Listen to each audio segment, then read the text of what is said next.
Sports coverage of the National Football League brings us to First Energy Stadium in Cleveland, Ohio. Today we've got a matchup here in pivotal Week 7 between the Baltimore Ravens and the Cleveland Browns.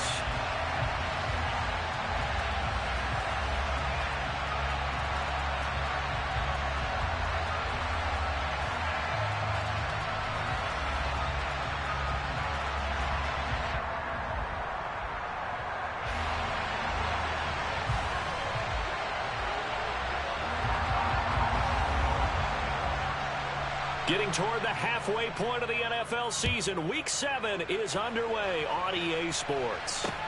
This will be fielded inside the 5. And he returns this to the 22. The Ravens take over first and 10 at their own 22-yard line.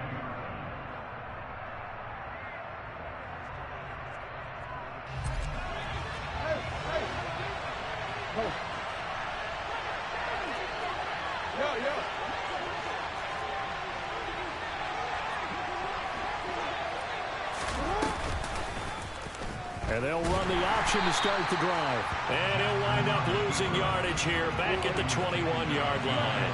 A loss of a yard there to start out. That leads to a 2nd and 11.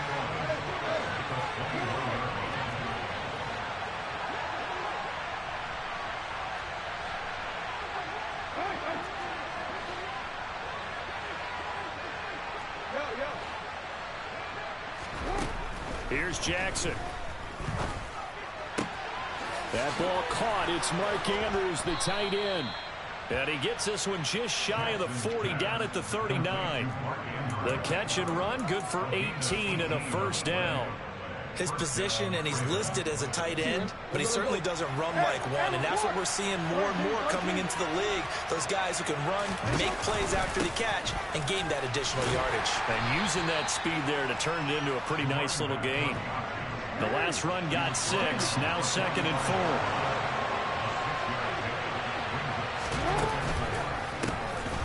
And they'll keep leaning on the running game, back to the ground. And he'll get it out to midfield. They'll spot it right at midfield at the 50. A gain of 5, good enough for the first down. A couple of nice carries back-to-back here, establishing the ground game a bit. Yeah, these aren't bare-bones runs now. I mean, they're getting substantial yardage, the kind of yards you're looking for, right? Let's go ahead and use a cliche. Stay ahead of the change, right? 5 or more yards each time. That's what you're looking for in setting a time. Got a man, it's caught for a Ravens touchdown.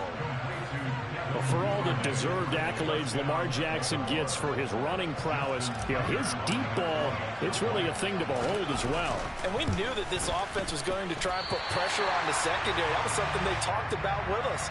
They knew that they had an advantage, pressed it, and there you go.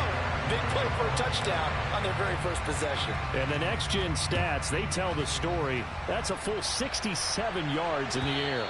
And they will not get a chance to return this one as it's through the end zone for a touchback.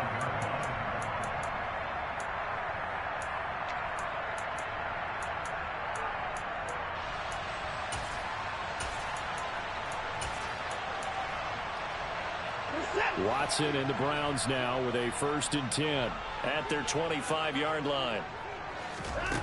Back to throw, Watson. Oh, he's going to take a shot right away. He rifles one that's intercepted. Picked up by Marcus Williams. And the Ravens are going to take over here at their own 22-yard line. So they gave up the big play on the touchdown of the first drive, Charles, and now they were looking for a big play of their own. Instead, they throw the interception. And, Brandon, they came right out and went for it, trying to push the ball downfield. But remember, the other side ran a few plays before their big one, so they got a little impatient there, and it cost them. And he'll take this ahead for about 4. 2nd down coming up. The run got 4. Now they deal with a 2nd and 6. Play action. It's Jackson. He's going to let this one go deep. And that will be incomplete. Tried to dial up the long one way out there, but it'll be 3rd down. Against a team coming off a win just as your team did the previous week, you talk about being physical all game long. Sometimes being physical is just being on the spot and helping force the incompletion.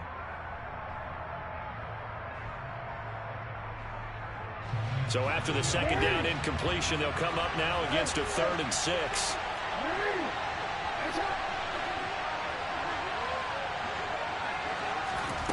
Now Jackson.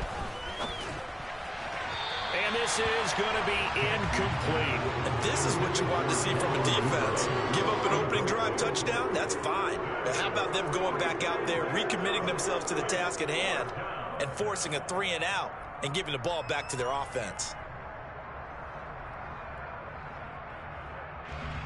On 4th down, Matt Araiza sent on to punt.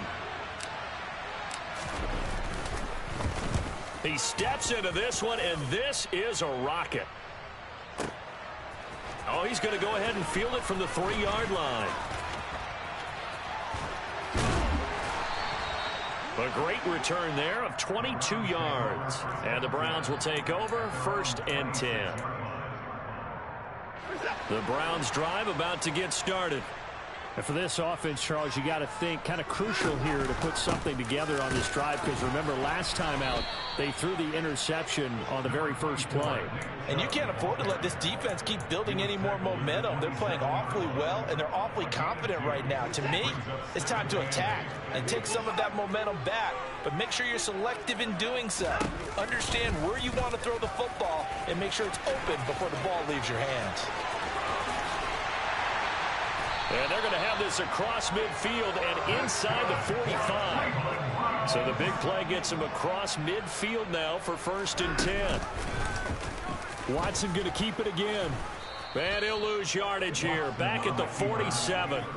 It's a loss of 4 there, bringing up 2nd down. And not a lot of success to be found there. Oh, you got that right, partner, because if you're trying to make guys miss about 10 yards or so downfield, that's a pretty good play. But if you've got to do it in your own backfield, I consider that a problem. That doesn't work too well.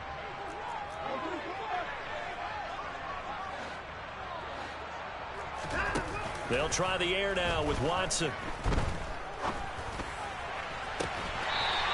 Looking left side, and it's complete. And he takes this just a few yards shy of the red zone before going out. 22 yards there, a 1st down. And that's how you shake off the interception you throw on the opening drive, come back and throw another strike and gain nice yardage. And I give credit to 2 people on this one. The man throwing the ball and the person calling the plays. They're not shutting him down early in this game.